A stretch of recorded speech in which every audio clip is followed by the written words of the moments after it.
بسم اللہ الرحمن الرحیم۔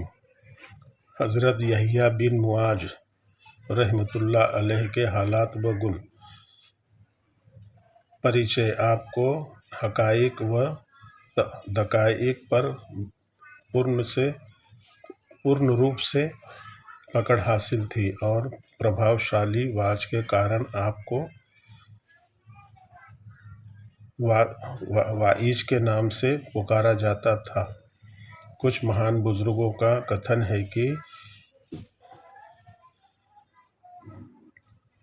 دنیا میں دو یحییٰ ہوئے ہیں، ایک یحییٰ زکریا علیہ السلام اور دوسرے یحییٰ بن معاذ۔ حضرت یحییٰ کو دو بھائی کی منزلوں طے کرنے کا گورو پراپت رہا ہے، اور یحییٰ بن معاذ نے امید و آشا کے راستے میں قائم مقام حاصل کیا، اور آپ بچپن ہی سے معارف و حقائق کے اس طرح جانکار رہے کہ کبھی گناہ کبیرہ نہیں کیے، اور آپ اپنی عبادت میں سادھنا کے کارن پرمکھ رہے۔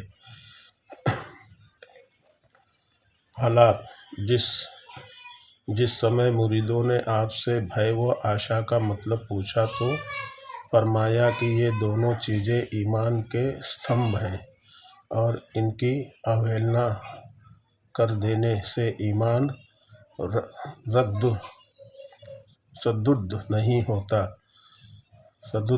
ہوتا، کیونکہ بھے کرنے والا تو ویوگ کے خطرے کے کارن عبادت کرتا ہے، اور آشا کرنے والا ملاقات کی امید میں عبادت میں ویست رہتے ہیں۔ لیکن عبادت کی تکمیل اس سمے تک نہیں ہوتی جب تک بیم و رجا، بھے و آشا بھی حاصل نہیں ہو سکتے۔ چاروں خلیفوں کے بعد آپ ہی کو منبر پر وعظ کہنے کا گورو پراپت ہوا۔ آپ کے ایک بھائی مجاور کی حیثیت سے مکہ میں رہتے تھے، اور انہوں نے وہاں سے آپ کو لکھا کہ مجھے 3 چیزوں کی تمنا تھی۔ ایک یہ کہ کسی برکت والی جگہ پر رہنے کا اوسر مل جائے، دوسرے یہ کہ میری سیوا کے لیے ایک سیوک بھی ہو۔ یہ دونوں اچھا پوری ہو گئی، اب تیسری اچھا کیول یہ ہے کہ مرنے سے پہلے ایک بار آپ سے ملاقات ہو جائے۔ خدا سے دعا کیجیے کہ وہ تمنا بھی پوری ہو جائے۔ آپ نے جواب میں لکھا کہ منوشیہ کو تو سوئم بابرکت ہونا چاہیے، تاکہ اس کی برکت سے وہ جگہ بھی برکت والی ہو جائے۔ دوسرے یہ کہ آپ کو سیوک بننا چاہیے تھا، نہ کہ سیوا کرانے والا۔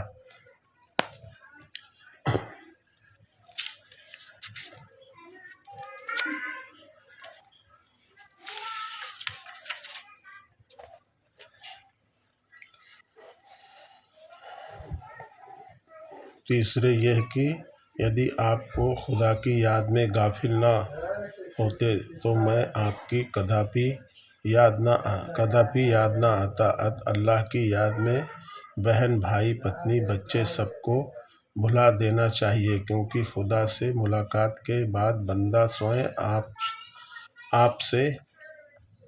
آپ سب کو بھول جاتا ہے، اور یدی آپ خدا ہی کو نہ پا سکے تو پھر مجھ سے ملاقات بھی بیکار ہے۔ آپ نے کسی دوست کو لکھا کہ دنیا و آخرت کی مثال سپنا و جاگنے جیسی ہے۔ یدی منوشیہ سپنے میں روتا ہے تو جاگتے میں ہنستا ہے۔ تم اللہ کے بھے میں رونے کو اپنا مسلک بنا لو، تاکہ قیامت میں ہنسنے کا اوسر مل سکے۔ منقول ہے کہ آپ اپنے بھائی کے ساتھ ایک گاؤں میں پہنچے تو بھائی نے کہا کہ یہ جگہ بہت اچھی ہے۔ آپ نے فرمایا کہ اس سے اچھا وہ دل ہے جو اللہ کی یاد میں رہ کر اس گاؤں کی سندرتا پر نظر نہ ڈالے۔ بھائی ایک بار گھر میں چراغ بجھ گیا تو آپ کیول اس بھے سے روتے رہے کہ کہیں ایکشورواد و ایمان کی شمع بھی غفلت کے جھونکے سے نہ بجھ جائے۔ ارشادات۔ کسی نے کہا کہ موت کے مقابلے میں دنیا ایک ڈھیلے سے ادھک قیمتی نہیں۔ آپ نے فرمایا کہ یدی موت کا وجود نہ ہوتا تو اور بھی زیادہ بے مولیہ ہوتی۔ فرمایا کہ موت کی مثال پل جیسی ہے جو ایک کنارے کو دوسرے کنارے سے ملا دیتی ہے۔ کسی نے آپ کے سامنے یہ پڑھا، آمنا برب العالمین، آمنا برب العالمین۔ آپ نے فرمایا کہ جب تک ایک شن کا ایمان 200 سال کے گناہوں کو ختم نہ کر دیتا ہے تو پھر 70 سال کا ایمان 70 سال کے گناہوں کو کس پرکار ختم نہیں کرے گا۔ جیسا کہ اللہ کا یہ ارشاد مومن کا نور آگ کے شعلوں کو ٹھنڈا کر دیتا ہے، اس پر گواہ ہے۔ فرمایا کہ جہنم تیری سمپتی میں دے دی جائے تو فرمایا کہ جہنم میری سمپتی میں دے دی جائے تو میں کسی عاشق کو بھی اس میں نہ جلنے دوں، کیونکہ عاشق تو روزانہ سوئیں کو 100 بار جلاتا ہے۔ لوگوں نے پوچھا کہ یدی کسی عاشق کے گناہ ادھک سے ادھک ہوں پھر کیا کریں گے؟ فرمایا کہ جب بھی نہیں جلنے دوں گا، کیونکہ اس کے گناہ اختیاری نہیں بلکہ ضرورتاً ہوتے ہیں۔ فرمایا کہ خدا سے خوش رہنے والے سے ہر چیز خوش رہتی ہے اور اس کی آنکھیں خدا کے جمال سے روشن ہو جاتی ہیں۔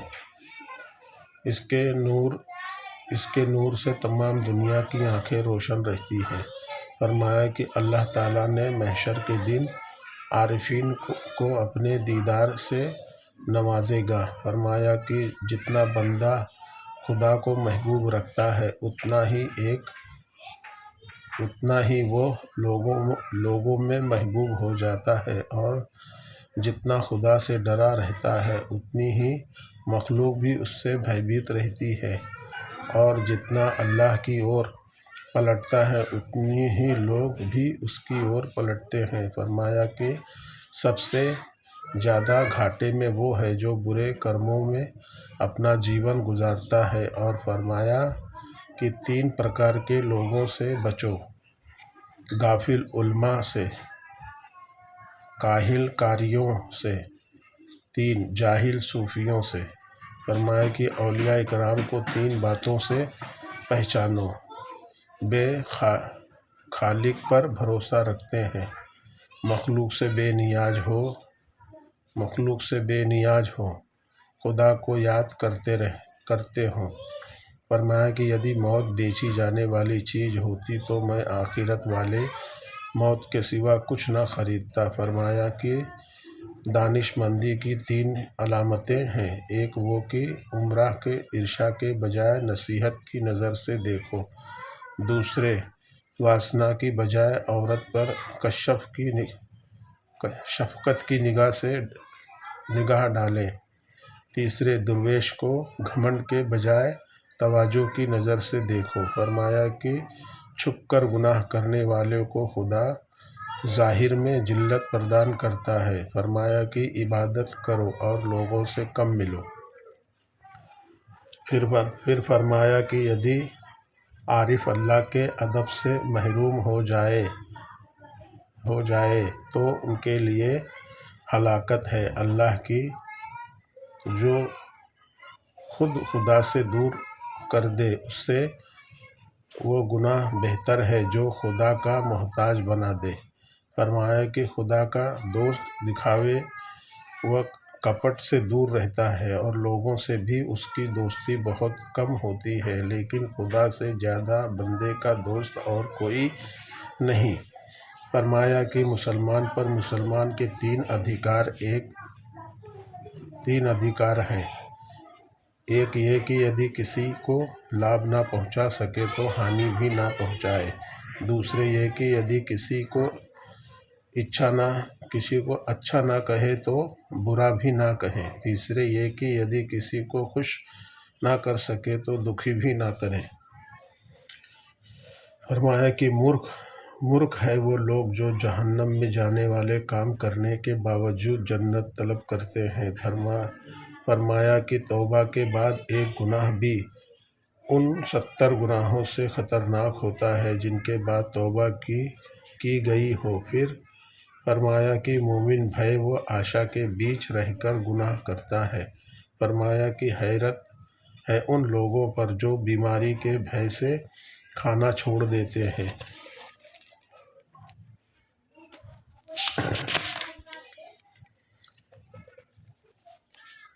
لیکن آخرت کے بھے سے گناہ کرنا نہیں چھوڑتے۔ پھر فرمایا کہ 3 پرکار کے لوگ عقل مند ہوتے ہیں: سنیاسی، آخرت کے اچھک، 3 خدا کے عاشق۔ فرمایا کہ عمرہ کو مرتے سمے 2 پریشانیاں پیش آتی ہیں: ایک یہ کہ ان کے بعد دولت پر دوسرے لوگ کاذب ہو، دوسرے یہ کہ لوگ ان کی دولت کا حساب معلوم کریں گے۔ فرمایا کہ توکل اور سیم پر طعنہ زنی کرنا ایمان پر طعنہ زنی کرنا ہے۔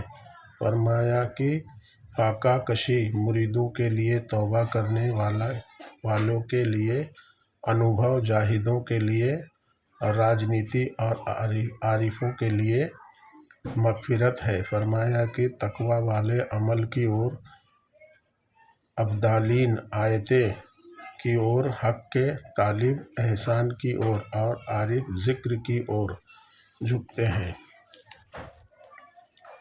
فرمایا کہ بلاؤں کے اترنے کے سمے صبر کی حقیقت اور مکاشفہ کے سمے رضا کی حقیقت ظاہر ہوتی ہے۔ فرمایا کہ سچے دل سے تھوڑی سی عبادت بھی اس 70 سال کی عبادت سے کئی درجہ بہتر ہے جو بے دلی کے ساتھ کی گئی ہو۔ فرمایا کہ طالب کی اچ منزل بھے اور واصل کی حیا و آشا ہے۔ فرمایا کہ عمل کو دوشوں سے سرکشت رکھنا ہی نشٹھا ہے۔ فرمایا کہ اچھاؤں سے کٹ کر رہنا اللہ سے ملنے جیسا ہے۔ فرمایا کہ جہود میں 3 حروف اکثر ہے: جیسے تتپریہ جتنا سنگار کو چھوڑنا ہے، ہ سے تتپریہ ہوس کو چھوڑ دینا ہے، اور د سے تتپریہ دنیا کو چھوڑ دینا ہے۔ فرمایا کہ زاہد وہ ہے جو دنیا کو طلب کرنے سے زیادہ دنیا کو چھوڑ دینے کی اچھا رکھتا ہو۔ فرمایا کہ آگیا پالن خدا کا خزانہ ہے اور دنیا اس کی کنجی ہے۔ فرمایا کہ توحید نور ہے اور شرک نار ہے۔ آگ اور توحید پر نور گناہوں کو اور شرک کی آگ نیکیوں کو جلا دیتی ہے۔ فرمایا کہ اللہ کا ذکر گناہوں کو دھو دیتا ہے اور اس کی رضا اچھاؤں کو فنا کر دیتی ہے اور بندہ اس کی محبت میں پریشان رہتا ہے۔ فرمایا کہ یدی تم خدا سے راضی ہو تو وہ بھی تم سے راضی ہے۔ کسی نے سوال کیا کہ کیا تم لوگ ایسے بھی ہو جو خدا سے راضی نہیں اور اس کی معرفت کے دعوے دار بھی ہو؟ فرمایا کہ جب نفس ایسی عبادت کا دعوے دار بن جاتا ہے کہ یدی 3 دن رات کچھ نہ کھائے تو نفس میں کمزوری پیدا نہ ہو۔ فرمایا کہ خدا پر بھروسہ کر کے مخلوق سے بے نیاز ہونے کا نام درویشی ہے، اور قیامت میں کیول درویش ہی کی قدر ہوگی اور مالداری کی ناقدری۔ فرمایا کہ محبوب کی بے وفائی پر صبر اور وفاداری پر شکر کا نام محبت ہے۔ کسی نے کہا کہ کچھ لوگ آپ کی غیبت کرتے ہیں، تو فرمایا کہ یدی میرے اندر دوش ہے تو میں نشچے ہی اس کا دوشی ہوں، اور یدی اچھائی ہے تو غیبت سے مجھے کوئی ہانی نہیں پہنچتی۔ سوال کیا گیا کہ آپ اپنے واعظ میں ہمیشہ بھے و آشا ہی کا ذکر کیوں کرتے ہیں؟ فرمایا کہ چونکہ اللہ تعالیٰ شکتیشالی ہے اور بندہ کمزور، اس لیے بندے کو اس سے بھے و امید ہی رکھنا مناسب ہے۔ دعا کا طریقہ: آپ اپنی مناجات اس پرکار شروع کرتے ہیں کہ اے اللہ، میں کداپی بہت ہی گنہگار ہوں، پھر بھی تجھ سے مغفرت کی امید رکھتا ہوں، کیونکہ میں پورا گناہ اور تو نراکار و شماشیل ہے۔ اے اللہ، تو نے فرعون کو خدائی دعوے پر بھی موسیٰ علیہ السلام اور حضرت ہارون کو نرمی کرنے کا حکم دیا۔ جب تو انا رب ملک الاعلیٰ کہنے والے پر دیا کر سکتا ہے، تو بندے سبحان ربی الاعلیٰ کہتے ہیں، ان پر تیری دیا کرپا کا کون اندازہ کر سکتا ہے؟ اے اللہ، تیری ملکیت میں ایک کمبل کے سوا کچھ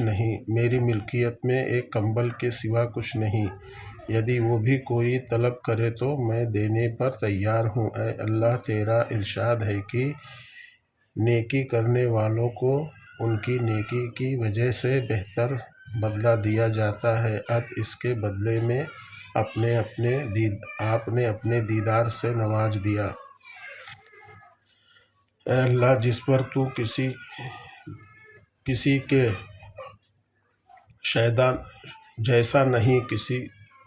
کے جیسا نہیں، اسی طرح تیرے معاملے بھی دوسروں کے جیسے نہیں، اور جب یہ دستور ہے کہ طالب اپنے مخلوق کو راحتیں پہنچاتا ہے، تو پھر یہ کیسے سمبھو ہے کہ تو اپنے بندوں کو یاتنا کا شکار کرائے گا؟ اسی لیے کہ تجھ سے زیادہ محبوب رکھنے والا اور کون ہو سکتا ہے؟ اے اللہ، تیرا سنسارک حصہ کافروں کو دے دے، اور آخرت کا حصہ ایمان والوں کو پردان کر دے، کیونکہ میرے لیے تو دنیا میں تیری یاد اور آخرت میں تیرا دیدار بہت کافی ہے۔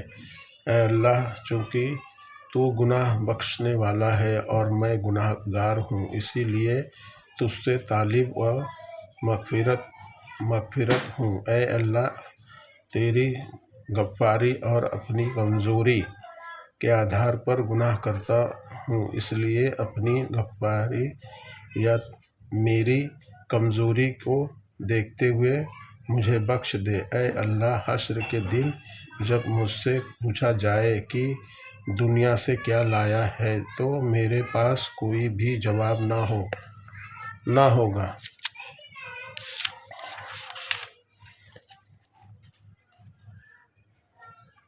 آپ 1,00,000 درہم کے کیول اس لیے قرض دار ہو گئے کہ نمازیوں، حاجیوں، فقراء، صوفیوں اور علماء کو قرض لے کر دیا کرتے تھے۔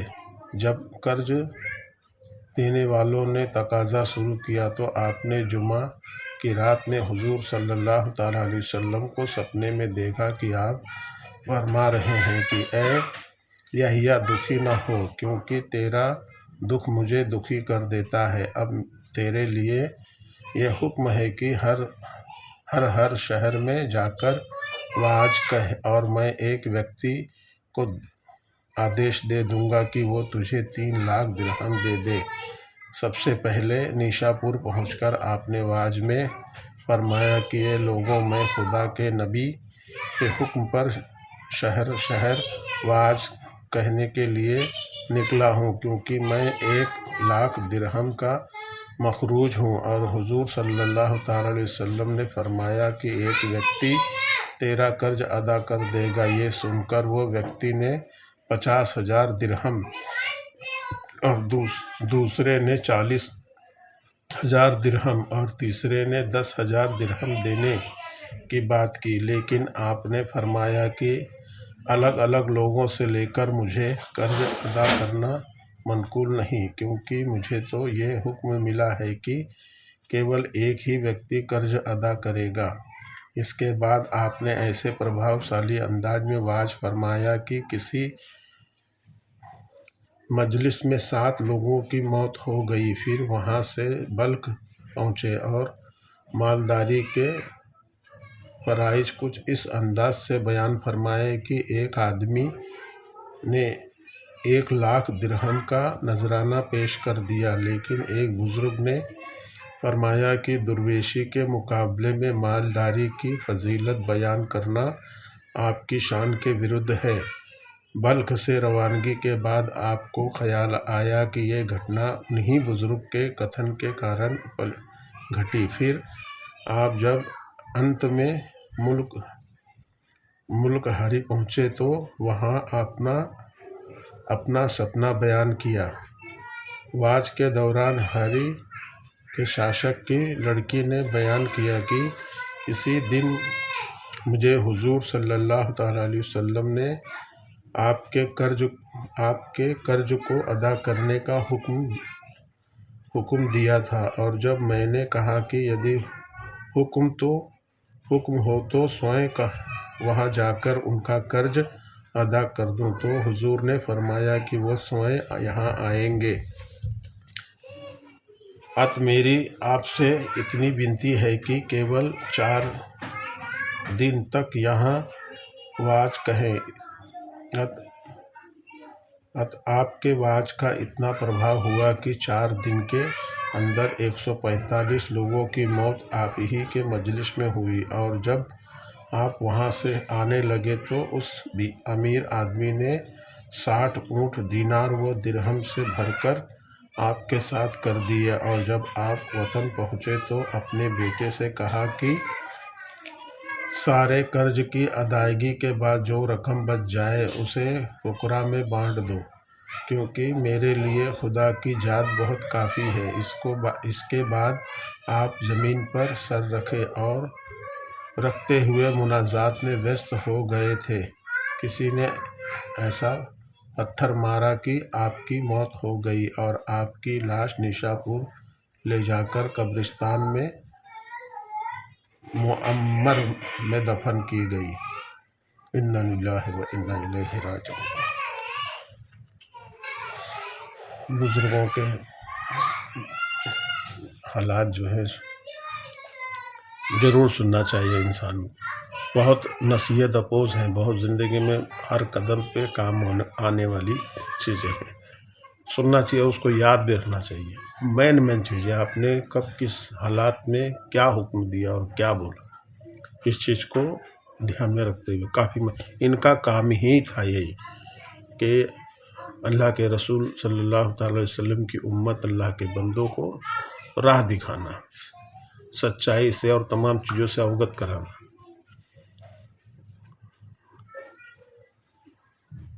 نہیں اگر سمجھ میں آیا تو پھر سے پلٹ کر ایک بار دیکھا کریں، سمجھ آگے بھی بہت ساری ویڈیو ہم نے اولیاء اللہ کے داستان بیان کیے ہیں، بہت سارے اولیاء اللہ کے داستان بیان کیے ہیں، اس لیے کہ ابھی اس طریقے سے بیان کرنے میں لوگوں کو سمجھ میں آتا ہے، جبکہ ایسا ہی حضور حدیث مبارکہ میں بھی تمام چیزیں اس طریقے سے لکھی ہوئی ہیں۔ بزرگوں نے وہی تمام چیزیں اپنے انداز میں بتائی ہیں، کیونکہ اللہ کا ولی کبھی شریعت سے نہیں ہٹتا، اس کی اپنی پرسنل معاملے جو اللہ سے ہوتے ہیں وہ الگ ہوتے ہیں، اور مخلوق کے لیے جو معاملے اور جو نصیحت ہوتی ہے وہ الگ ہوتی ہے۔ چلیے اچھا، السلام علیکم ورحمۃ اللہ وبرکاتہ۔